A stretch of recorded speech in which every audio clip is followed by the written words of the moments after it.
नमस्कार दर्शक बंधु आपण मानकु उत्कल जगत न्यूज चैनल को स्वागत। आपण जदि आम चैनल को प्रथम करी आछंती दयाकोरी निश्चय चैनल को सब्सक्राइब करिवे एवं वीडियोटी भलो लागिले लाइक कमेंट शेयर करिवा को भूलिबे नाही जहा द्वारा प्रतिदिन नुआ अपडेट पाई परिबे। तो आउ डेरी न करी चलंतु खबर ऊपर नजर पकाइबा।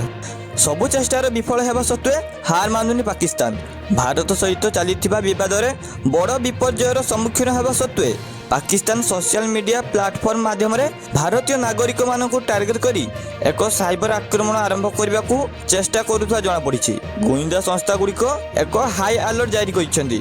जनसाधारण को एक सम्मिलित साइबर आक्रमण में व्यवहृत हो पारुଥିବା अजଣା फाइल किंबा लिंक खोलिबा विरुद्ध रे सतर्क कराइछंती।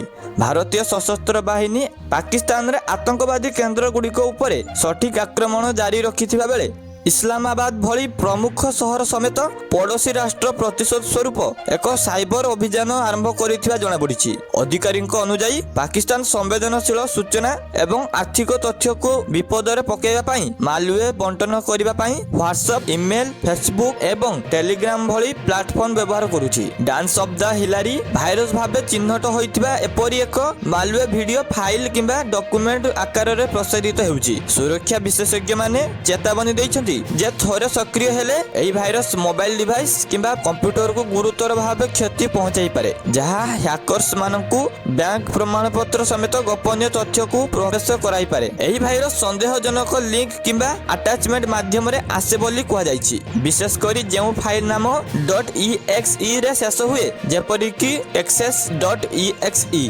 कर्तृपक्ष व्यवहारकारी मानकु कोनोसी अजଣା फाइल उपरे क्लिक करिबा किंबा खोलिबारु बंचिबा को अनुरोध करिसेंती। एही समय रे भारत पाकिस्तान रो सांप्रतिक सामरिक आक्रमण कड़ा जवाब देइछि। भारतीय सशस्त्र बाहिनी सफलतार सहित अनेक आतंकवादी शिविर को ध्वंस करिछि, ड्रोन एवं क्षेपणास्त्र को निष्क्रिय करिछि एवं टार्गेट करा जायथिबा पाकिस्तानी शहर गुड़िकरे यथेष्ट क्षति करिछि। प्रभावरु आतंकित पाकिस्तान एक जातीय लॉकडाउन लागू करिछि बोली जଣା पड़िछि।